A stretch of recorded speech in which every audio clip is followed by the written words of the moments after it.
Welcome to World Building Session 3. In this one, I'm picking up at the beginning at least where I left off last time, thinking about symbols and the imagery for a particular location in one of my stories I'm working on.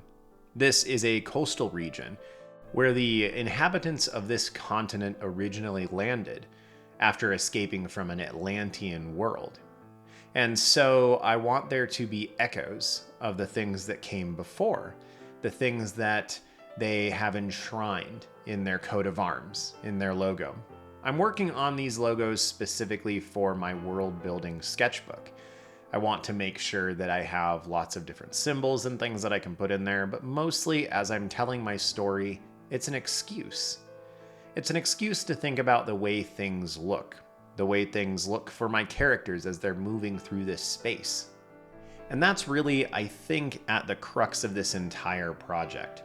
Why world build? Why have a world building sketchbook? And the biggest reason essentially is it's enjoyable. It's a good thing to do. It's a good mental exercise. But if you have a story that you're writing, a story that you are playing with in your head, something you've been chewing on for ages, it's hard to do it in just one format, especially if you are an artist. Now, I've been working on writing my novel for the last 2 years, year and a half, I guess, really. And I've been planning it for 25. And I think that you are probably similar to me in this regard, right? I started coming up with ideas for my first fantasy story when I was 12 or 13. I have the original sketch of what I envision this map to look like, and I'll actually put it up here for you to see. It's obviously kind of funny and ironic. It was built to fit inside a single piece of paper. So when I redesigned the map, which I'll show you here, it looks dramatically different. Because of course a continent or an island is not going to be vaguely rectangular simply because that's what fits onto the page. But that is how we start often. And so for me, I have this story that's been floating around in my head. And then I had an invitation from a good friend to come and join a local writing group. And before I did so, I immediately got self-conscious and started thinking about, well, what am I even going to write? Like, I don't have anything I'm working on. That train of thought took me to a place where I went, I've waited too long. It's time to start. And I don't know where this thing is going to go. It would be lovely to be published someday. But at the end of the day, I will be happiest if I am able to simply finish it. Whether I decide to publish it, whether I just get a couple copies for me and my loved ones, whether my daughter uncovers it in the attic when I'm gone, it doesn't matter. I will feel best knowing that my book is written. My 3 books, I suppose. The world keeps growing and keeps getting bigger. And I kind of like the Tolkien idea where it's like, it's all one giant story anyway, so it doesn't really matter. I suppose I should talk at least for a moment about what's happening in the background. I've obviously sped up this footage. It's close to 2 times speed. And I am simply working through the execution of this crest. And the things that I'm going to include here are reflective of what I talked about earlier. This one is probably going to be rough. Maybe this will be my final design, maybe it won't. It's hard as you start to work through these things that are close to your chest. You want everything to be perfect. But yet we all know inherently that's not possible. You can't get your designs to be perfect, maybe ever, and certainly not on the first pass. But you know what guarantees that you will never be satisfied with your project is if you don't get started, if you don't get something down on the page. And so for me, when I started writing my novels in earnest, I started to pull back these layers of debris, of like fallen leaves and branches on the forest floor that were covering up this thing that was so important to me. This thing that I dare not touch because it has to be perfect. But in that fallacy, the thing never grows. It never becomes greater. It never even really becomes anything. And so this world building exercise, this world building sketchbook is much more of that. It is simply an investigation. So why start here then? Why start with symbols? Well, I didn't, if I'm being honest. I started with a couple things. I first of all started with a map. And I showed you that earlier, the kind of current map, and it's actually the first page, the inside cover of my Worldbuilding Sketchbook. I love that Tolkien said that, that's where you would logically start. Like, you have to start with a map because it gives you some understanding of the world you're working in. I think obviously there are other places you could start, but I think working with a map or working with the symbolism of your people groups is going to be a really good place to start because it starts giving you different images in your head as you're writing, as you're telling the story, as you're thinking about it. So that's the way that I'm moving through things. And I would encourage you as you start. If you didn't watch the last session, maybe give it a watch, but start with a list of words, things that are associated with any of your nations, armies, countries, or people groups. Some of us do this rather naturally, but it's pretty easy to just not think about those things. As you start to tell your story, as you start to work on your characters, you're probably spending some time thinking about what they look like. But are you thinking about the locations they're from? The places that they're walking through? What color are the flags? What's on the flags? What kind of trees are there? All of these things are important. You don't have to be like Tolkien when you're world building or telling your story and write about every tree and write about every hill. Frankly, I rather enjoy that kind of storytelling. I enjoy being outside and hiking and spending time looking at trees and thinking about trees. They're really important to me, but not everybody gets into that. There's an underlying component there, and it's the fact that our world is made of a lot of mundane things. Our world includes a lot of meals, a lot of clothing, a lot of walking, a lot of physicality. If your characters are walking a lot, is there ever conversation about how their feet hurt, about sweat, about what someone smells like? These kinds of things make your world feel more alive. So the inclusions on this crest so far. We have the big wing apparatuses on the side, and these are one part wing, one part sail, talking about the ships that brought them to these shores. We have the rising sun in the center, which is always kind of a symbol of hope or a new beginning, a dawn on whatever age this is. The three symbols underneath are just basic elemental symbols. The one in the center is earth, and we've got a water and a fire. This is a pretty foundational culture, so working with basic elements on their shield seems to make some logical amount of sense. There's a sword tip, obviously, on the bottom of the design, and the top is actually mirroring one of their towers. This city, this country, city-state probably more likely, has a lot of towers used for astronomy, used for peering into the heavens, used for study and libraries and all kinds of things. In fact, we see the book open on the other page, which is reminiscent of that knowledge, that lore that they brought down as well. And then we've got the vial of ink. And in the bottom of the section I'm working on now, I actually have the planet itself and the moons. And in the early history of this world, I believe there were actually 3 moons. There's only 2 now. There was something bad happened. And they're now down a moon. And the symbol above that is actually the symbol that I have used for ages to be just the symbol for Nethervoid, for this continent. That continent may at some time get a new name. In fact, a lot of my characters might change names as well. You don't have to be married to those kinds of things. I know it's hard. You come up with a name of a character or a country or a sword or a kind of weapon, and you feel so dedicated to it. But what's important is the story. What's important is the world, is the who behind the characters. Their names are not really that important. And if you, like me, created a lot of these ideas when you were very young, there's a chance that they're lame.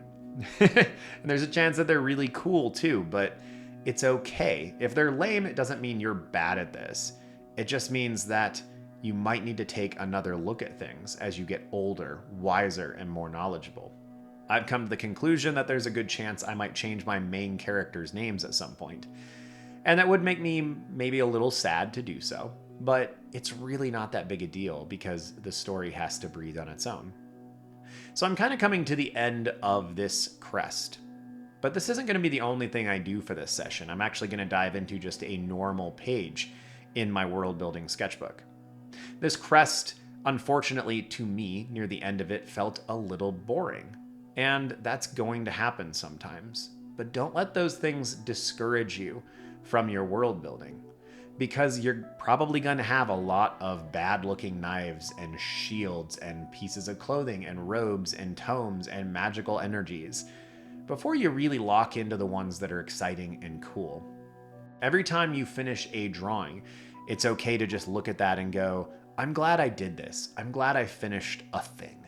Because that's important, and that's the first step always when it comes to executing something.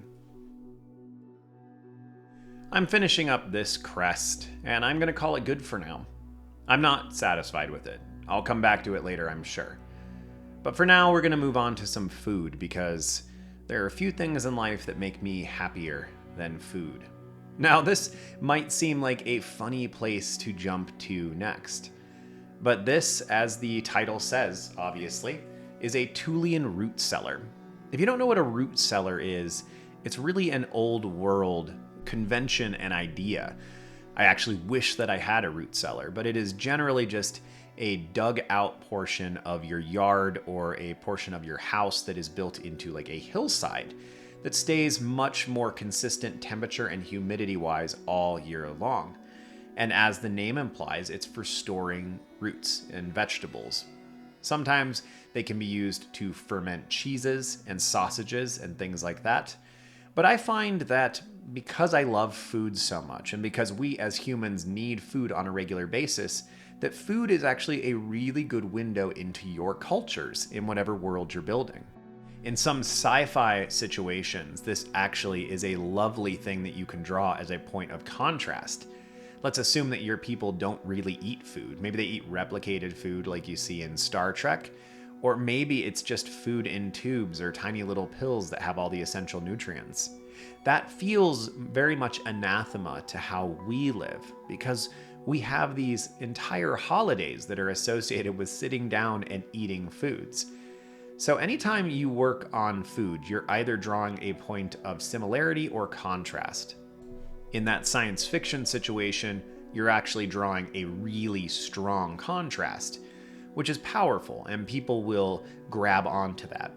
If you are hearkening to something that someone finds comfortable or reminds them of a place they visited, maybe even reminds them of their grandmother, that element in your world or in your book is going to be really powerful. And so I try to do this every single time my characters go to a new place. And as I'm working through this sketchbook, not only do I get to explore that more, but I get to actually draw and think about the foods. So for me, the first thing I do with this every time, and would encourage you to do as well, is think about geographically, where is this place located? What elevation are they at? What country are they maybe similar to? This location is not super far south, but I kind of think of it with the weather patterns going by like the British Isles. So a little bit like Scotland, Ireland, and England, though they get a little bit harsher winters there. Similar levels of moisture and similar levels of sunlight, which means that things that grow well on the United Kingdom are going to grow well here. So I got to do some research and look into some of those things, go pour through some old cookbooks of mine, because of course I collect cookbooks. A lot is gleaned through research and through thinking about these things. Now, for me, this is a fantasy world, so there needs to be some element somewhere that is more fantastic. Though I tend to be a little bit more of a hard world builder in that I am grounding less things, fewer things actually, in fantastic realms. It's more of an old, decayed fantasy that we're living in a more modern time, and there's elements of that that still exist. But there are not a lot of them, or at least not as much as there used to be. And so as I build this world, I'm thinking primarily from our own world. And that's also because if I talk about cheese or rice or onions or cabbage, when I'm writing things, those things all make sense. If I create a new fictional dish, I have to have a character in that scenario who doesn't know what it is so that it can be explained. Otherwise, you get the weird, obligatory explanation that doesn't need to be there because everyone in that setting knows what you're talking about. And that's kind of awkward. But also, if I'm trying to connect my reader/viewer to whatever I'm putting down, and I talk about this dish that uses all these ingredients that don't exist, it's going to be really difficult for somebody to find an analog, for them to have some emotional reaction to that thing. And that connection is important, whether it is a connection on similarity or contrast, like I mentioned earlier. Those connections are important, and they make it intriguing. They allow your audience to latch on to something. So that's how I tend to do it. You could go way off the deep end, and probably as I continue to expand this and become more comfortable, I will probably do more of that. I'll probably start with like different kinds of cabbages, different kinds of cheeses, and make them more extreme and strange. And maybe some of them are carnivorous plants, and so to harvest the death cabbage, you have to sneak up on it at night when the plant is actually asleep. Maybe you have to lull it to sleep. Maybe there's a magical spell that puts it to sleep.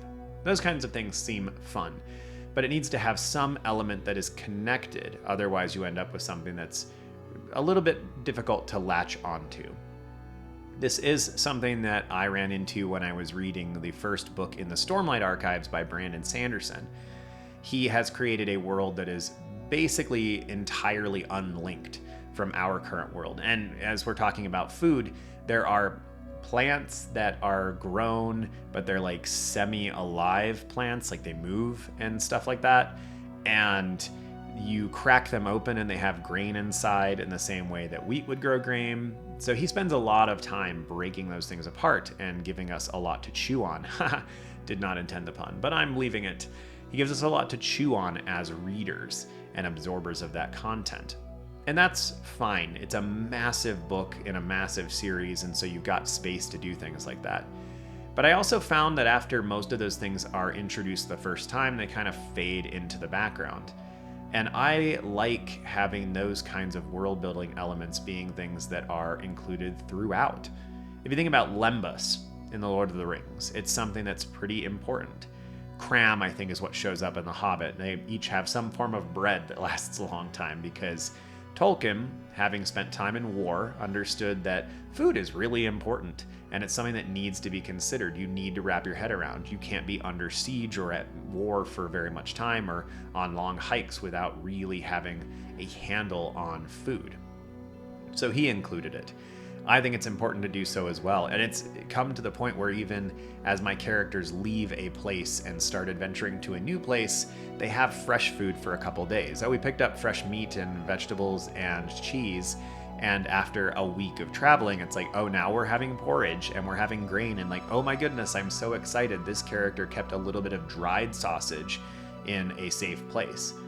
Because that's kind of how it goes. If you're talking a fantasy world, they probably don't have refrigeration, unless you want to go in a really high fantasy, pretty epic way where like, no, I'm going to summon this out of a portal that I put it in. If you want to do that, that's fine. But that's also interesting.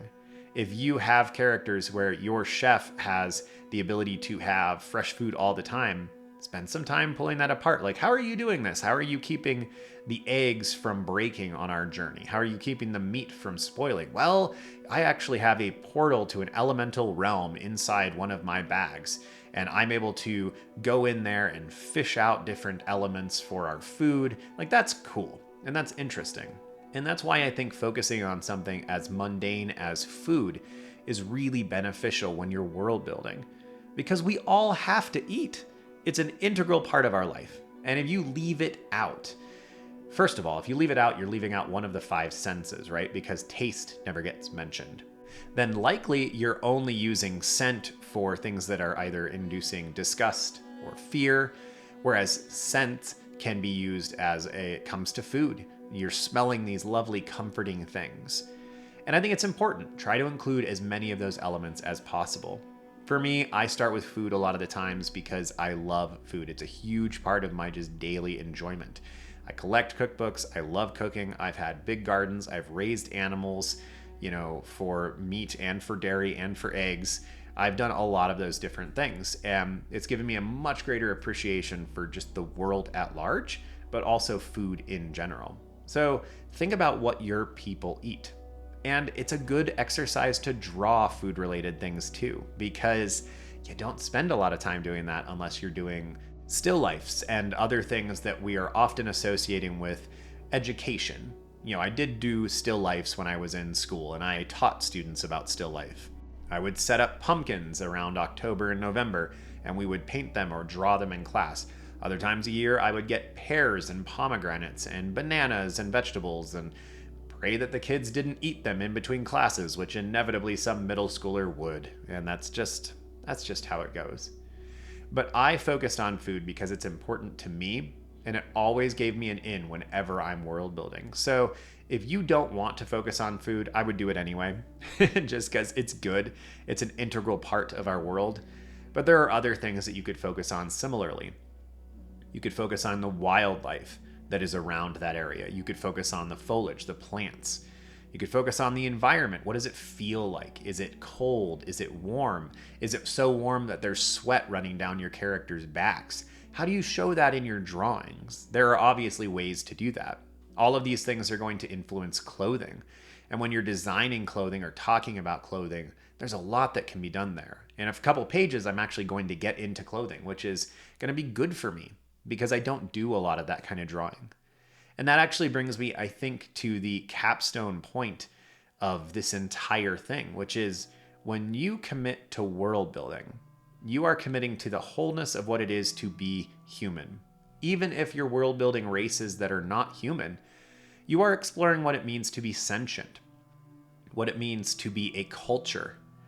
And in so doing, you're going to analyze the world around you. You're going to analyze this fictional world. You're going to look at how other authors have done things.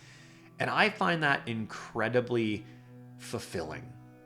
And not only that, it makes you engage with things you wouldn't normally engage with. I don't tend to draw a lot of food. I don't draw a lot of landscapes.